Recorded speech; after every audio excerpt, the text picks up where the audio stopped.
सिर्फ एक कारण जानता हूं कि यीशु मसीह जिंदगी देने वाला है। मैं सिर्फ एक कारण जानता हूं कि यीशु मसीह को देखकर मौत भी रास्ता बदल देती है। मैं एक कारण जानता हूं कि यीशु मसीह के नाम के द्वारा सब कुछ संभव है। और आज खुदावन हम एक आत्मा और एक दिल होकर अरमान के लिए प्रार्थना करते हैं, अपना हाथ बढ़ाकर उसे छू ले।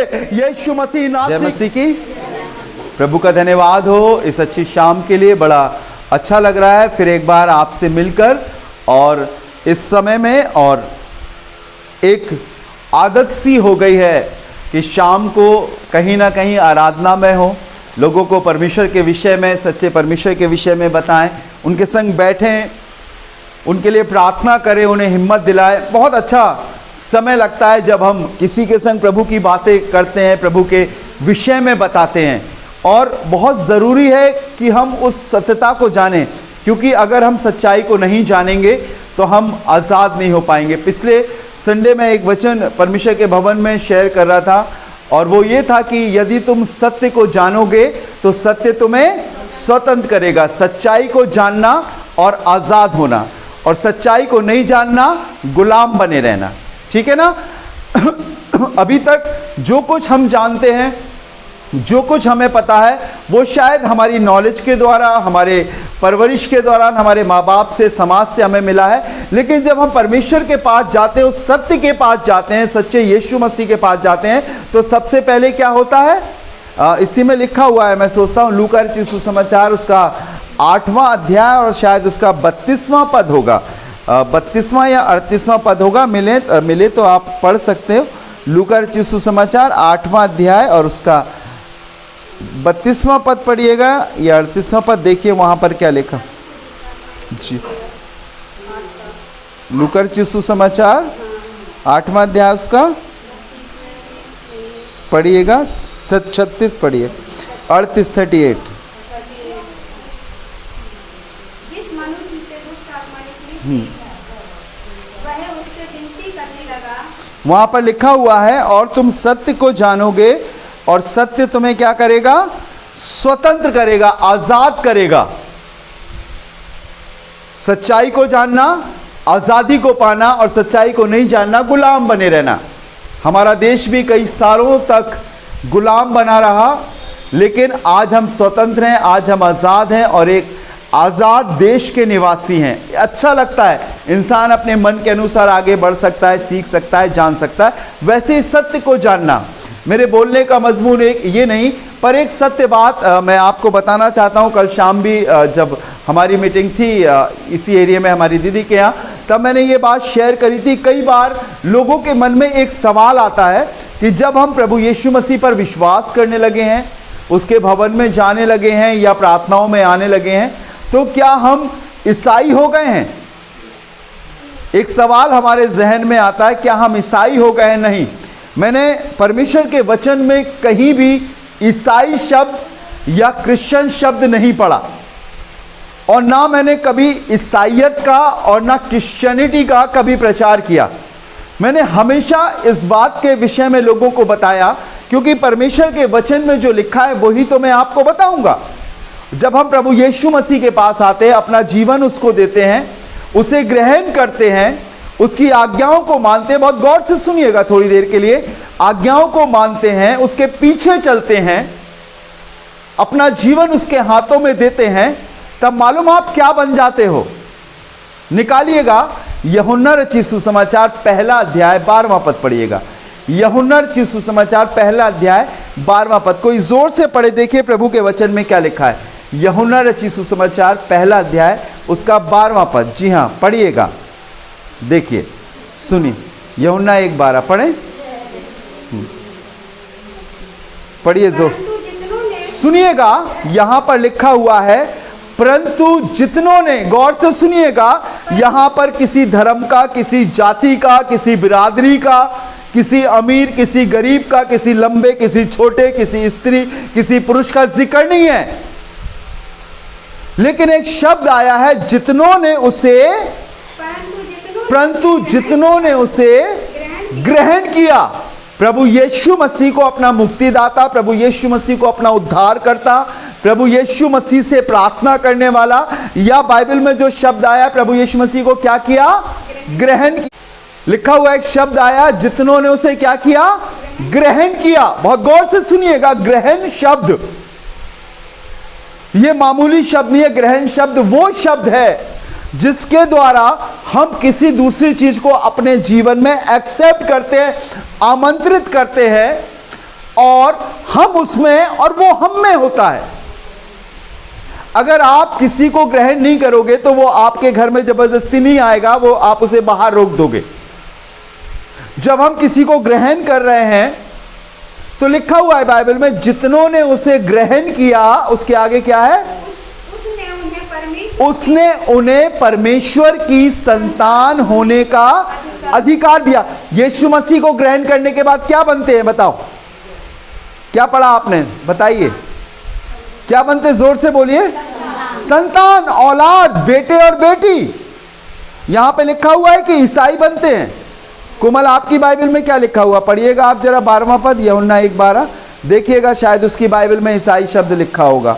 पढ़ो जरा, क्या लिखा हुआ है? शायद इसमें कुछ, परंतु जितनों ने उसे ग्रहण किया उसने क्या लिखा? उसने उन्हें परमेश्वर की संतान। यीशु मसीह को ग्रहण करने वाले का कोई जाति परिवर्तन नहीं होता, धर्म परिवर्तन नहीं होता, पर जो उसको ग्रहण करता क्या बनता है? उसका बेटा और बेटी, उसकी संतान, उसकी औलाद। कई बार लोग आपसे कहेंगे, कई बार लोगों ने आपसे कहा भी होगा कि आप चर्च जाने लगे हो, क्या ईसाई हो गए हो? तो आपने जवाब दिया होगा, नहीं हम ईसाई नहीं, बिल्कुल भी नहीं। मैं भी अपने आप को ईसाई नहीं कहता, मैं एक विश्वासी हूं, एक सच्चे परमेश्वर पर विश्वास करने वाला। मैं भी हिंदू धर्म से हूं। मेरे जो पूर्वज थे उन्होंने यीशु मसीह को ग्रहण किया, नहीं तो हम भी कायस्थ और श्रीवास्तव थे, लाला कहलाते। मम्मी हमारी पंत परिवार से थी, पहाड़ों पर, कश्मीरों पे। उनके पूर्वज बाल नहीं रखते थे और बिना सिला हुआ कपड़ा पहना करते थे। हम भी उसी में से हैं, अमेरिकन नहीं है, विदेशी नहीं है, यहीं के हैं, बुंदेलखंडी हैं। हाँ, इस बात को जान लीजिए, ये आपको भली भांति मालूम होना चाहिए, क्योंकि कई बार जब आप प्रभु में आगे बढ़ोगे तो ये ऐसा लगने लगेगा कि ये शायद क्रिश्चियनिटी की बात है। नहीं, ये परमेश्वर का कलाम है, जिसमें कहीं भी नहीं लिखा कि जब आप प्रभु यीशु को ग्रहण करते हो तो आपके धर्म का परिवर्तन होता है या आप कुछ और हो जाते हो। नहीं, हाँ, एक चीज जरूर होती है, जब आप प्रभु यीशु मसीह को ग्रहण करते हो, झूठ, धोखा, फरेब, चोरी, ईर्ष्या, डाक, क्रोध, व्यभिचार, गंदे काम, इन सब से बचकर एक सच्चाई के रास्ते पर आ जाते हो। हालेलुया। एक सच्चे परमेश्वर को आप जान जाते हो। एक ऐसे प्रभु से आपको प्रार्थना करने का अवसर मिलता है जो आपको उत्तर देता है। एक ऐसे प्रभु के पास आप आ जाते हो जो आपको बेटे और बेटी के समान आपकी प्रार्थना सुनता है और आपको अपने सीने से लगाता है और हर एक उन बातों को बताता है। और इसीलिए बाइबल में लिखा है, जितनों ने उसे ग्रहण किया उसने उन्हें परमेश्वर की संतान होने का अधिकार दिया। हालेलुया। वो मेरे और आपके जीवन में, वो मेरे और आपके अंदर, वो मेरे और आपके मन में, मेरे और आपके दिल में होकर काम करना चाहता है। अगर आप पढ़े परमेश्वर के वचन में, 1 कुरिन्थियों उसका 1 अध्याय और उसका 16वां पद पढ़िएगा। 1 कुरिन्थियों 1 अध्याय उसका 16वां पद, जिससे किसी को मिलता है, पढ़िएगा। देखिए कितना सुंदर लिखा है, पढ़ेंगे। अच्छा, हाँ, यहां पर लिखा हुआ है, क्या तुम नहीं जानते कि तुम, पढ़ो पढ़ो पढ़ो पढ़ो, क्या तुम नहीं जानते कि तुम परमेश्वर का मंदिर हो? गौर से सुनिएगा, सुनिएगा। क्या तुम नहीं जानते कि तुम परमेश्वर का मंदिर हो? परमेश्वर का मंदिर कौन है? हेलो, परमेश्वर का मंदिर कौन है? ध्यान दीजिएगा, थोड़ा ध्यान से सुनिएगा। मैं और आप, परमेश्वर मेरे और आपके अंदर रहना चाहता है। अच्छा, मुझे एक जवाब दीजिए, क्या परमेश्वर ने किसी मूर्ति को बनाया? किसी फोटो को बनाया? परमेश्वर ने किसे बनाया? मेरे और आपको, जो कुछ हम इस धरा में देख रहे हैं, जो सजीव है। परमेश्वर ने किसी भी निर्जीव चीज को नहीं बनाया, और परमेश्वर ने जो बनाया है वो उन्हीं से तो बातें करेगा। मेरे और आपको बनाया, और लिखा हुआ, क्या तुम नहीं जानते? शायद हमें नहीं मालूम है ये बात। फिर पढ़िएगा, क्या तुम नहीं जानते कि तुम परमेश्वर का मंदिर हो। मैं और आप उसके मंदिर हैं। क्या परमेश्वर मरा हुआ है, निर्जीव है? नहीं, वो जीवित है। वो जीवित है तो वो जीवित लोगों के अंदर आएगा। वो मिट्टी गारे सीमेंट के मकान में या अक्ष में नहीं आएगा, वो मेरे और आपके अंदर आएगा। क्या तुम नहीं जानते कि तुम परमेश्वर का मंदिर हो? मैं और आप। उसने अपनी शक्ल, अपने स्वरूप, अपनी समानता में बनाया है। वो मेरे और आपके अंदर रहना चाहता है। मैं और आप उसके बेटे और बेटियां हैं, मैं और आप उसकी संतान हैं। और यदि मैं और आप उसको उसकी बात के अनुसार, उसकी आज्ञा के अनुसार नहीं चलेंगे तो हाँ, हम इस दुनिया में तमाम आडंबरों में, अंधविश्वास में भटकते रहेंगे। वो मेरे और आपके अंदर वास करना चाहता है। लिखा है, क्या तुम नहीं जानते कि तुम परमेश्वर का मंदिर हो? और आगे, मंदिर हो और परमेश्वर का आत्मा तुम में वास करता है। और परमेश्वर का आत्मा किस में? मेरे और आप में अंदर वास करता है। मुझे ये बताइए, कितने लोगों को कभी पवित्र आत्मा मिला? बहुत सोच समझ के हाथ उठाइएगा। पवित्र आत्मा अलग चीज है। पवित्र आत्मा भी नहीं जानते। पवित्र आत्मा जब मिलेगा मैं आपको बताऊंगा उसका क्या चिन्ह होता है। मनुष्य का शरीर 3 चीजों से मिलकर बना है, शरीर, आत्मा, प्राण। शरीर जो हम देख रहे हैं, प्राण हमारे लहू में, और आत्मा उस परमात्मा का अंश जो हम में डाला गया, जिससे हम जीवित है। पर पवित्र आत्मा एक अलग चीज है। ये खेलने की चीज नहीं है। वो इतनी पवित्र है कि वो अपवित्र चीजों में नहीं आ सकती। अगर आप गाली दोगे तो आपके अंदर पवित्र आत्मा नहीं है, दुष्ट आत्मा है। अगर आप झूठ बोलोगे, अगर आप धोखा दोगे, अगर आपके मन में ईर्ष्या और पाप रहेगा तो पवित्र आत्मा थोड़े आएगा, परमेश्वर थोड़े आएगा। आप परमेश्वर का मंदिर नहीं होगे, आप किसका मंदिर होगे फिर?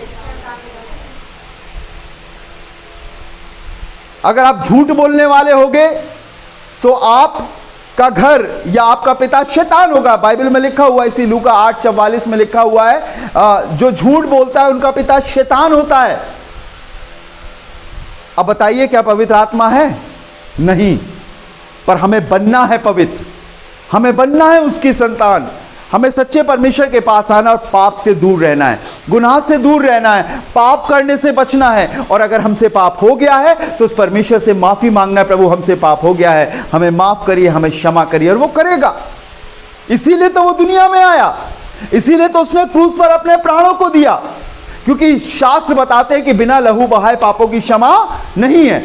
लोग अपने कुटुंब की, लोग अपने घराने की, लोग अपने पुरखाओं की पाप क्षमा के लिए बकरा चढ़ाते हैं, मुर्गा चढ़ाते हैं, लेकिन जानवरों के लहू से मनुष्य के पाप शुद्ध नहीं हो सकते, क्योंकि वो तो खुद ही पापी है।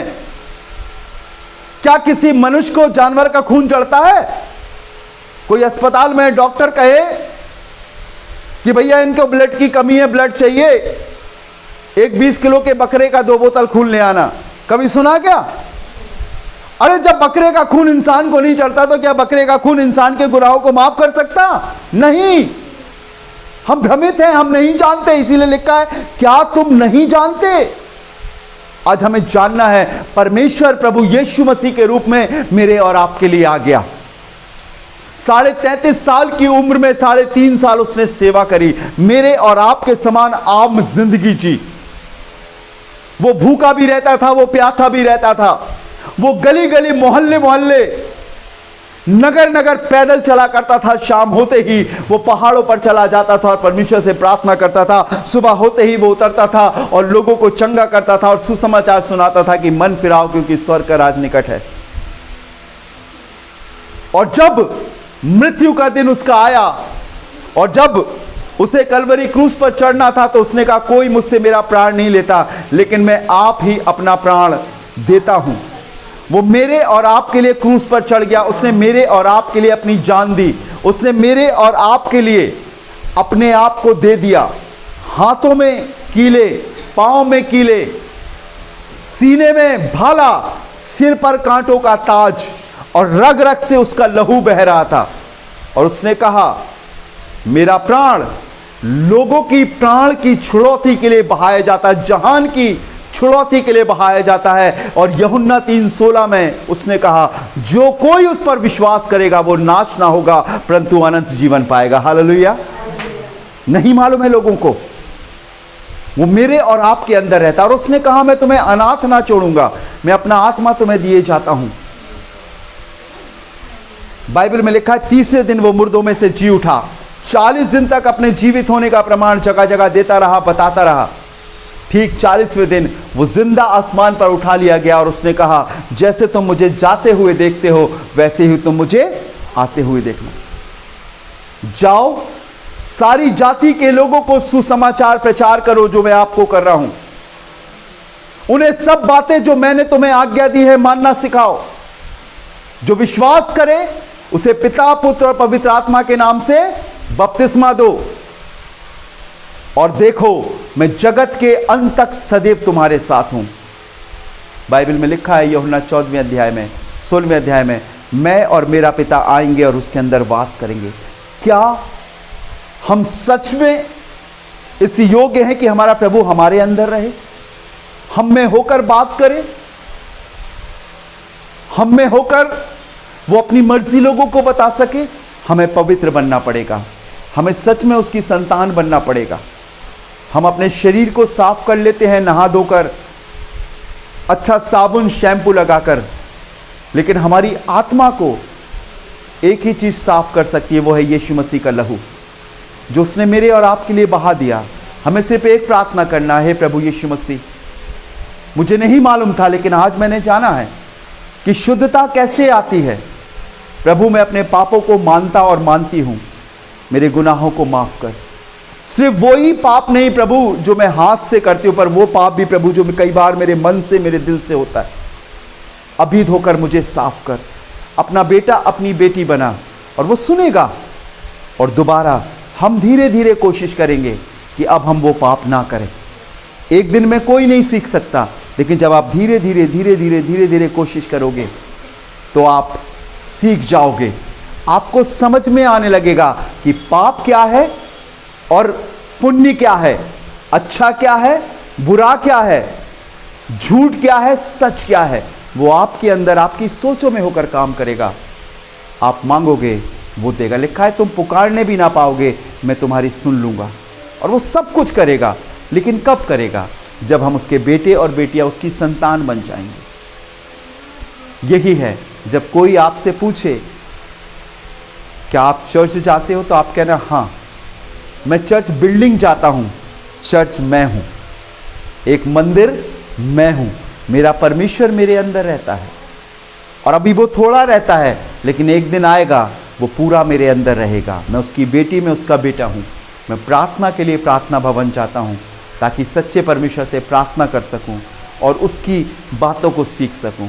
अगर कोई आपसे कभी कहे कि आप ईसाई हो गए हो, तो नहीं, यीशु मसीह ने कभी ईसाई नहीं बनाए। उसने कभी नहीं कहा मुझ पर विश्वास करने वाला या ईसा को मानने वाला ईसाई कहलाएगा, कभी नहीं। उसने कहा वो मेरा बेटा और मेरी बेटी और मेरा संतान बनेगी। हालेलुया। जब मेरे माँ बाप हमारे पास होते हैं, हमारे संग होते हैं, तो बेटा और बेटी बड़े चौड़े होकर चलते हैं क्योंकि उनके माँ बाप उनके संग हैं। अब ज़रा सोचिए, जिसके अंदर परमेश्वर होगा वो कैसे चलेगा? हालेलुया। वो एक खुदा का जन बनकर चलेगा, पाप से दूर रहेगा। उसे लोग कितना भी कुछ भी बोले, लेकिन उसके पास सहनशीलता, धीरज, क्षमा, नम्रता, दया, मदद करना, आगे बढ़कर लोगों के दुख को कम करना, गुस्सा नहीं करना, क्रोध नहीं करना, ईर्ष्या नहीं करना, बुराई करना, ये सब नहीं, लेकिन दया, अनुग्रह उसके जीवन में आने लगेगी। हालेलुया। और तब हम उसके बेटे और बेटे, एक दिन में नहीं, अंश बाई अंश। Praise the Lord. कैसे? अंश बाई अंश। जब बच्चा पैदा होता है तो लोग कहते हैं मम्मी पे गया, नानी पे, नहीं नाना पे गया, नहीं चाचा जैसा लग रहा, पापा पे गया। ढेरों रूप उसके होते हैं, लेकिन जब वो बच्चा बढ़ता जाता तो उसके पिता की शक्ल उस पर आती है। मेरी बेटी को लोग कहते हैं तो बनी बनाई पूरी पापा है। हाँ, हमारी शक्ल हमारे परमेश्वर से मिलने लगेगी, हमारे कामों के द्वारा, हमारे जीवन के द्वारा, हमारे एटीट्यूड के द्वारा। और फिर सिर्फ हम अपने पिता के बच्चे नहीं कहलाएंगे, हम अपने परमेश्वर की संतान कहलाएंगे। तब हम इस पृथ्वी पर रहते हुए अपने घर में एक स्वर्ग सा जीवन जिएंगे। जब आपकी मम्मी, जब आपके पापा, जब आपके छोटे बड़े भाई बहन निराश होंगे, आप उनका कंधा पकड़ के बोलोगे हिम्मत रखो, हमारा परमेश्वर हमारे साथ है, वो सब कुछ पूरा करेगा। आज किराए के मकान में है, एक दिन हमारे पास अपना मकान होगा। आज हम छोटी सी नौकरी कर रहे हैं, इसी पर प्रभु आशीष देगा और हम इसमें सब कुछ कर पाएंगे। मुझे याद है जब मैं इस घर में पहली बार यहाँ पर आया था तो पन्नी लगी हुई थी, पानी टपकता था। ये छोटी छोटी, ये अभी थोड़ी बड़ी दिख रही है, बहुत छोटी छोटी ऐसी थी, जरा जरा सी बच्चियाँ थी, लेकिन विश्वास में बने रहे। कभी गिरे, कभी उठे, कभी दौड़े, कभी रुक गए, लेकिन कहीं ना कहीं यीशु मसीह इनके जीवन में था। Praise the Lord. तभी तो हम यहाँ पर हैं। अगर नहीं होता तो हम थोड़े होते गेट पे कहते रही ना जय मसीह की। यहाँ पर है, परमेश्वर ने बनाना शुरू किया। Hallelujah, hallelujah. आज इस घर को देखकर मेरा दिल भर आता है। मैं परमेश्वर का धन्यवाद देता हूँ। एक दिन इनके पिता ने कहा था मुझसे कि ज़मीन पे एक दिन खुदा का भवन बनेगा। बोला था रीना, याद है तुमको? और आज खुदा का भवन बन गया। Praise the Lord. परमेश्वर की आराधना हो रही है। जब हम उसकी संतान बनते हैं तो वो हमारे सारे मनोरथों को पूरा करता। कैसा करेगा वो मुझे नहीं मालूम, चाहे गवर्नमेंट पैसा दे, चाहे भैया पैसा दे या दुनिया पैसा दे, मुझे नहीं मालूम, लेकिन घर खुदा का कहलाएगा। Praise the Lord, hallelujah. परमेश्वर की महिमा। आइए जोरदार ताली बजाएंगे परमेश्वर के लिए। अपनी आंखों को बंद करेंगे और प्रार्थना करेंगे। Thank you Jesus. उस बच्चे का नाम क्या है? अरमान। चलिए दुआ करेंगे। प्यारे प्रभु, मैं आपका धन्यवाद देता हूं, तू जीवित और सामर्थी परमेश्वर है। यहाँ पर प्यारे प्रभु यीशु मसीह बहुत प्रतिष्ठित और धनवान लोग नहीं बैठे हैं, पर जो हैं खुदावंद वो तेरी संतान है, तेरे बेटे और बेटियां हैं, जो तैयार हैं प्रभु यीशु मसीह तुझे ग्रहण करने के लिए, जो तैयार है प्रभु तेरी महिमा करने के लिए। खुदावंद तूने आश्चर्य कर्म करके इनको अपने पास बुलाया है। इनकी छोटी छोटी जुबानों से तुतलाती हुई बातों को सुनकर, दुआओं को सुनकर प्रभु तू यहाँ पर ले आया है। चाहे वो छोटी बेटियां हो, बड़ी बेटियां हो, हमारे अंकल आंटी हो, बच्चे हो, खुदावंद प्रभु ये इसलिए क्योंकि ये तेरी संतान है। आज हम प्रार्थना करते प्रभु जी, इन्हें बरकत दे, विश्वास में आगे बढ़ा, इतनी मजबूती दे खुदावंद यीशु मसीह कि जो आज जिस्मानी रूप से कमज़ोर है वो आत्मिक रूप से इतना मजबूत हो सके कि संसार की कोई भी परीक्षा, कोई भी बात इन्हें कभी भी पीछे ना कर सके।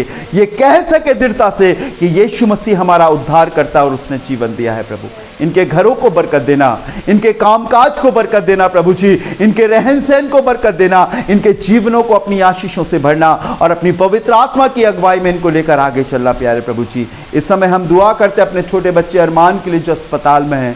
मैं नहीं जानता प्रभु यीशु मसीह किस कारण से उसकी तबीयत खराब है, लेकिन मैं सिर्फ एक कारण जानता हूं कि यीशु मसीह जिंदगी देने वाला है। मैं सिर्फ एक कारण जानता हूं कि यीशु मसीह को देखकर मौत भी रास्ता बदल देती है। मैं एक कारण जानता हूं कि यीशु मसीह के नाम के द्वारा सब कुछ संभव है। और आज खुदावन हम एक आत्मा और एक दिल होकर अरमान के लिए प्रार्थना करते हैं। अपना हाथ बढ़ाकर उसे छू ले यीशु मसीह नासरी के नाम से। जो भी कॉम्प्लिकेशंस उसके जीवन में है, चाहे ब्लीडिंग की हो, चाहे खून की उल्टी हो, चाहे किसी प्रकार की भी तकलीफ हो, खुदावंद यीशु के नाम से जाने पाए और बिल्कुल अच्छा होने वाला हो सके। प्रभु जिंदगी दे और लौटा कर ले आ, ताकि प्रभु यहां बैठे उनके अजीज इस बात की गवाही देने पाए कि मेरे यीशु ने उन्हें अच्छा किया है। मैं इस समय दुआ करना चाहता हूं अपने बच्चे चिराग के लिए प्रभु, जिसको तू मौत के मुंह से निकाल कर ले आया। आज प्रार्थना करता हूं प्रभु जी, ये नाना नानी का विश्वास है खुदावंद, इन्होंने जान लिया है कि तू सच्चा परमेश्वर है। खुदावंद उस चिराग पर तेरा रहमत का हाथ बना रहे, उसको तेरे खून के घेरे में छिपाते हैं, अपनी हिफाजत में रखना, उसकी रखवाली करना प्रभु जी।